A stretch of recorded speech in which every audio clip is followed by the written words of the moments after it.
I want to first start out talking about these home improvement registers. They're not licensed contractors. Folks, go to the LSLBC website or on your telephone, just type that in and type in the name of the person who's trying to do business with you. If he's not licensed, he's not going to be there. If he's a home improvement, it's going to tell you, and I highly suggest you stay away from them because they're not licensed contractors. Hire a licensed contractor who's been tested, who carries the right kinds of insurances, and has a history. The longer the years somebody's in business, the better off you are when you're going to pick somebody to build your project. But the first thing is they should at least have a license, be a licensed contractor where they've been tested and can pass the test, get continued education, things of that nature. All right, so just remember you can go there. And remember, the other thing they do, watch your contracts, these one-page contracts, if it doesn't spell out like me, my contracts, and it has examples to do, but it's a total of 30-something pages.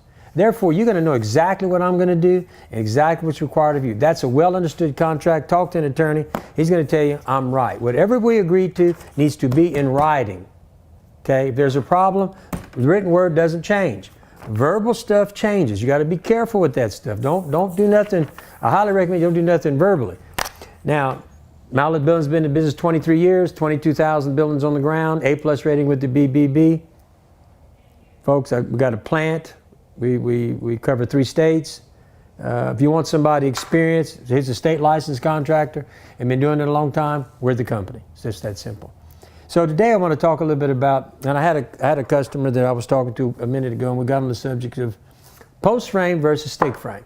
What's the difference? Well, stick frame is you pour the slab first, and when they pour the slab, they're going to put anchor bolts out of the bottom, outer perimeter. They're going to put a plate, and that's what holds building down. Got to put chain walls because now all the weight is supported on that outer perimeter. On the inside, you're going to put inner walls. You got to put some chain walls there because all the weight now is sitting on top of that slab. Okay, that's what happens in stick frame. The problem with stick frame, in my opinion, when Rita hit Cameron Parish, all the houses. What surprised everybody was all the slabs were clean as this, clean as this desk. And what nobody could figure out is where was the anchor bolts? Well, what happened after 30-something years, the anchor bolts had rusted. So when the water hit from the storm, it just pushed the buildings off the slabs. Because understand, the only thing holding that house down is the anchor bolts. And those anchor bolts, when they rust out after 10, 15, 20, 30 years, there's nothing, just the weight sitting on the slab. There's nothing holding it. They're just going to break right off. That's stick frame. Post frame, and you know, you got to pour the concrete first. So when it's winter time, it's hard to pour slabs because it's hard to get your pad compacted and all these things. And in post frame, we operate a little differently. We pour the slab last because there's no weight on the slab. All the weight of the building is transferred to the post. So the outer perimeter of that building, every 10 feet or every 9 feet on the Mallett building, 10 feet on the Best Buy and the other series. But anyway, the posts are anchored 3 feet in the ground, inside of a post protector. Okay?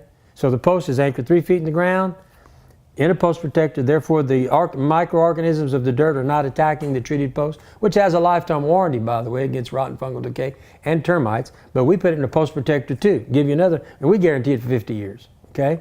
So the posts are in the ground every 3 feet. So there's 2 types of winds you need to concern yourself with in construction. Headwind, uplift. Okay? So what happens in headwind in post frame construction, as the building is hit with the wind, all these posts are working in concert. You'd have to shear them all simultaneously because they're all anchored 3 feet in the ground. Stick frame, I'm just sitting on top of the slab. I just got to push you over. Okay? Uplift.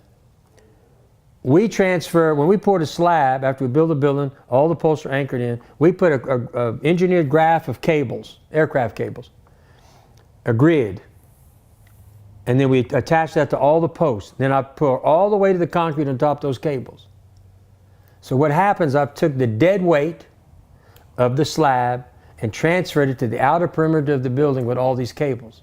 So if uplift would occur, it's got to lift that whole slab up. And if that happens, you don't want to be around. And it's highly unlikely. So that's some of the things you need that I want to explain to you. I've done this before, but I guess I need to refresh because I was having the conversations. When you do it wrong, no, I do it right.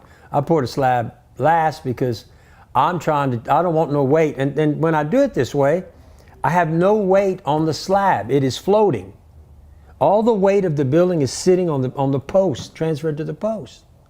Whereas in stick frame, it's sitting on the slab, all the weight. Okay?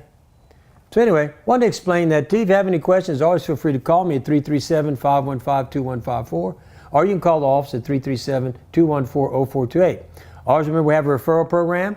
You know, if you buy a building with Mallett and you refer someone, you get a $200 check. That's simple. In other words, if you sell 10 buildings, you're going to get $2,000. I'm going to help you pay for your building because now you have a product to show at your house.